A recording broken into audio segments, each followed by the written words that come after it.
السلام علیکم عزیز طلباء و طالبات. درج دہم مضمون اردو سبق ہے ڈرامہ اور میں ہوں آپ کا مدرس طارق احمد ملک.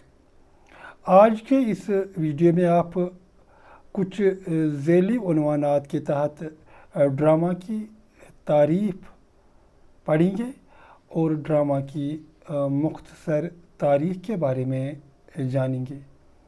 آپ میرے ساتھ اگلے 10-15 منٹ تک رہیے. ہم اس سبق کو بہت بڑی اچھی طرح سے سمجھنے کی کوشش کریں گے.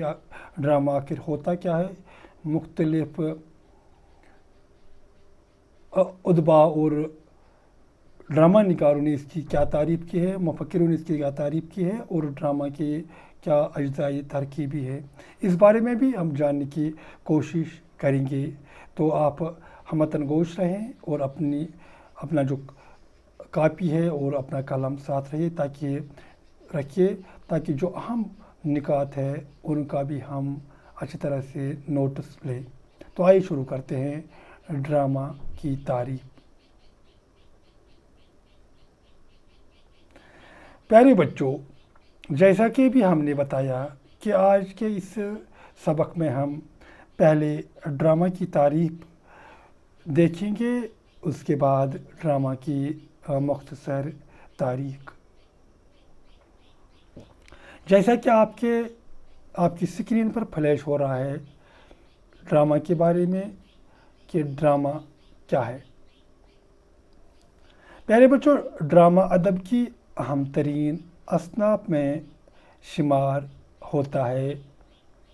اس کی اولین تعریف ہمیں یونان کے شرح آفاق فلسفی و نقاد ادب ارسطو کی بوتیکا سے حاصل ہوئی ہے، جس میں وہ ڈرامے کو انسانی اعمال کی نقل قرار دیتا ہے. نقل ڈرامے کی ہی نہیں، سارے فنون لطیفہ کی بنیادی قدر ہے. اسی لیے اس سے متعلق طرح طرح کی بحثیں آئے دن ہوتی چلی آئی ہیں. تو صنف کی جمع ہے اصناف. صنف کی جمع ہے اصناف. ڈرامہ ادب کی اہم ترین اصناف میں شمار ہوتا ہے. جو ادب کی قسمیں ہیں ان میں ایک اہم ترین قسم ڈرامہ کی ہے. اس کی اولین یعنی سب سے پہلی، اولین کہتے ہیں سب سے پہلی تعریف ہمیں یونان کے شرح آفاق فلسفی و نقاد ادب ارسطو کی بوتیکا سے حاصل ہوئی. جو سب سے پہلی تعریف یعنی ڈیفینیشن اس کی ہمیں ملتی ہے، وہ ڈیفینیشن کو ہم اردو میں تعریف کہتے ہیں. یونان سے ہم گریس کہتے ہیں. اس کے مشہور زمانہ شرح آفاق ہوتا ہے مشہور زمانہ. وہاں کے مشہور زمانہ فلسفہ دان اور نقاد ادب کے جو تنقید نگار تھے، ارسطو ان کا نام تھا. ان کی ایک مشہور کتاب بوتیکا تھی. اس سے ہمیں ڈرامہ کی ڈیفینیشن ملی ہے، جس میں وہ ڈرامے کو انسانی اعمال کی نقل، انسان جو بھی عمل کرتا ہے اس کی نقل اتارنے کو اس نے ڈرامہ کہا ہے، قرار دیا ہے. نقل ڈرامے کی ہی نہیں بلکہ سارے فنون لطیفہ کی بنیادی قدر ہے. وہ کہتا ہے کہ جو بھی فائن آرٹس، انگریزی میں فائن آرٹس کہتے ہیں تو اردو میں فنون لطیفہ کہتے ہیں، تمام چیزیں اصل میں کیا ہوتا ہے، یہ کسی نہ کسی چیز کی نقل ہوتی ہے. ہم پینٹنگ کرتے ہیں، یہ تو ہم ماحول کی نقل اتارتے ہیں، کائنات میں بکھری اشیاء کی نقل اتارتے ہیں. شاعری کرتے ہیں، اس میں بھی جذبات کی نقل اتارتے ہیں. ڈرامہ میں انسانی کردار کی نقل اتارتے ہیں. یہ تمام ان چیزوں میں بنیادی قدر ہے، بیسک ویلیو ہے. اسی لیے اس سے متعلق طرح طرح کی باتیں آئے دن ہوتی چلی آئی ہیں. وہ کہتے ہیں کہ اسی لیے اس کے بارے میں بحثیں ہوتی ہے کہ ڈرامہ کی تعریف ایسی کی جانی چاہیے یا ویسے کی. فنی اعتبار سے ڈرامے کو 3 حصوں میں تقسیم کیا گیا، جن میں جہاں تک اس فن کا تعلق ہے، اس حساب سے ڈرامہ کو 3 حصوں میں تقسیم کیا گیا، جن میں ایک ہے پلاٹ، دوسرا کردار نگاری اور زبان و بیان یا اسلوب۔ یہ 3 چیز۔ جو پلاٹ ہوتا ہے یہ کہانی کا ڈھانچہ ہوتا ہے، یعنی کہانی کا ڈھانچہ پلاٹ کہلاتا ہے۔ ڈرامہ میں ایک کہانی آگے بڑھائی جاتی ہے تو اسے پلاٹ کہتے ہیں۔ کردار نگاری، جو لوگ اس ڈرامے میں اپنا کردار نبھاتے ہیں، مختلف رول کرتے ہیں، اسے کردار نگاری کہتے ہیں، نگاری کرداروں کا ذکر کرنا۔ اور زبان و بیان یا اسلوب، تیسرا ہوتا ہے اسلوب، زبان و بیان یعنی سٹائل جسے انگریزی میں کہتے ہیں۔ یہ 3 چیزیں ہوتی ہیں اس ڈرامے میں۔ ڈرامے کے پلاٹ کا گتھا ہوا ہونا بہت ضروری ہے، یعنی یہ مربوط، جو اس کا پلاٹ ہے اس کا مربوط ہونا، ہم آہنگ ہونا ضروری ہے۔ یعنی اس میں واقعات کی ترتیب اس طرح ہونی چاہیے کہ ایک تو ہر آنے والا واقعہ اس سے پہلے واقعے کے ساتھ اس طرح جڑا ہوا ہو کہ وہ اس کی کوکھ سے ابھرتا ہوا نظر آئے۔ مانو کہ جو دوسرا واقعہ ہو وہ پہلے واقعہ کی ایک اولاد سی ہو، جیسے ایک ماں کی کوکھ سے بچہ جنم لیتا ہے، اس طرح پہلے واقعے کی کوکھ سے دوسرا واقعہ جنم لیتا نظر آئے۔ دوسرا یہ کہ یہ پہلے واقعے سے زیادہ متاثر بھی کرے، اس میں تاثر پہلے واقعے سے زیادہ ہو۔ اس سلسلے کا آغاز سے درمیان تک ایک کڑی کی طرح ارتقا پانا لازمی ہے، یعنی آغاز کہتے ہیں شروع سے لے کر درمیان تک، وسط تک ایک کڑی کی طرح ہونا چاہیے، اور اس میں ترقی، یہ ارتقا جو ہے نا، کہانی کا آگے بڑھنا، یہ لازمی جز ہے، تاکہ جب ڈرامہ درمیان تک پہنچے تو دیکھنے یا پڑھنے والوں کو معلوم ہو جائے کہ ڈرامے کا مرکزی مسئلہ کیا ہے۔ یعنی جب ڈرامہ اپنے وسط میں پہنچے تو قاری کو یا سننے والے کو، دیکھنے والے کو پتہ چلے کہ ڈرامہ میں آ کے کس مسئلے کو اجاگر کیا جاتا ہے۔ نیز اس وقت کی تک تاثر بھی اس قدر شدید ہو چکا ہو کہ دیکھنے یا پڑھنے والا مبہوت ہو جائے، یعنی اس میں بھرپور کھو جائے۔ مبہوت ہو جانا یہاں کھو جانا کے معنی میں دیا گیا ہے۔ پلاٹ میں واقعات کی تعداد جتنی کم ہو، ڈرامہ نگار انہیں مؤثر بنانے کی طرف اتنی ہی زیادہ توجہ دے سکتا ہے۔ اور یہاں اہم چیز ہے کہ واقعات کی تعداد بہت کم ہونی چاہیے، تب ہی جا کر ڈرامہ نگار ان واقعات کو مؤثر طور سے پیش کر سکتا ہے۔ ارسطو نے اس لیے یہ شرط لگائی ہے کہ المیے کو ڈرامہ میں صرف اتنے ہی واقعات شامل کیے جانے چاہیے جتنے کسی انسان کے ایک دن کی زندگی میں ہو سکتے ہیں۔ یہاں بہت خوبصورت شرط لگائی ہے ارسطو نے کہ المیے کے ڈرامے جو تھے، المیے وہ ڈرامہ جس میں غموں اور مصیبتوں کا پلاٹ ہو، غم اور مصیبتوں پر مبنی ڈرامہ۔ تو ایک ہوتا ہے المیہ، یعنی جس میں غم اور مصیبتوں کا ذکر ہو، دوسرا ہوتا ہے تربیہ جس میں خوشیوں کا ذکر ہو، خوشیوں کے ذکر والے ڈرامے۔ تو جو المیہ کے ڈرامے کا پلاٹ ہو، اس میں اتنے ہی واقعات ہونے چاہیے بقول ارسطو جتنے کسی ایک انسان کی ایک دن کی زندگی میں اس کے سامنے پیش آ سکتے ہیں۔ اس کے حجم کو بھی اسی لیے اس نے 5 مناظر تک ہی محدود کرنے کی تلقین کی ہے۔ جو ڈرامے کا حجم ہے تو ارسطو نے کہا کہ یعنی حجم کل مقدار، ڈرامے کی کل مقدار کتنے صفحے ہیں، یہ حجم اس کا کہلائے گا۔ صرف 5 مناظر تک ہی، یعنی 5 ہی سینز، مناظر کو انگریزی میں سین کہتے ہیں، 5 ہی ایکٹ میں ایک ڈرامہ ہو تو وہ زیادہ اپنی طرف قاری کو یا دیکھنے والے کو راغب کر سکتا ہے۔ کردار نگاری کے لیے ضروری ہے کہ اس کی تشکیل کرتے وقت کرداروں کی عمر، طبقے، تعلیم و تربیت اور خاندانی خصوصیات کا لحاظ رکھا جائے۔ جب آپ ڈرامے میں کردار انٹروڈیوس کرتے ہیں، متعارف کراتے ہیں، تو جو بھی کردار جس عمر کے لیے یہاں منتخب کیے گئے ہوتے ہیں، ان کی بات چیت، ان کا رہن سہن، لباس پہننے کا ڈھنگ، یہ سب کچھ اس میں ان سے دور سے دکھنا چاہیے۔ ان میں وہ کس طبقے سے تعلق رکھتے ہیں، ان کی بات چیت سے دور سے وہ اس کا مظہر وہ دور سے پہچانی جانی چاہیے۔ اس طرح ان کی کتنی تعلیم تربیت، ان کے اس کردار نگاری اور مکالمہ نگاری سے یہ پتہ چلنا چاہیے، اور ان کے خاندان میں کیسی خصوصیات پائی جاتی ہے ان کا بھی اس میں پاس و لحاظ ہونا چاہیے۔ نہ بچوں کو بزرگوں کی طرح گفتگو کرتے ہوئے دکھایا جائے، اور یہاں اہم بات، بچوں کو بزرگوں کی طرح گفتگو کرنے سے باز رکھا جائے، ورنہ یہ ڈرامہ جو ہے یہ فلاپ ہو جائے گا۔ اس طرح جو بوڑھے ہیں انہیں بچوں کی طرح حرکات کرتے دکھایا نہیں جا سکتا، نہ بزرگوں کو بچوں کی طرح بات کرنے کا طریقہ یہاں عطا کیا جائے۔ ڈرامے کے ہیرو کا، خصوصاً عالمیہ کے ہیرو کا عام انسانوں سے تھوڑا برتر ہونا ضروری ہے۔ یہاں اہم بات ہے، جو ٹریجڈی ہمارے پاس ہے، ڈرامہ کی یہ قسم ٹریجڈی،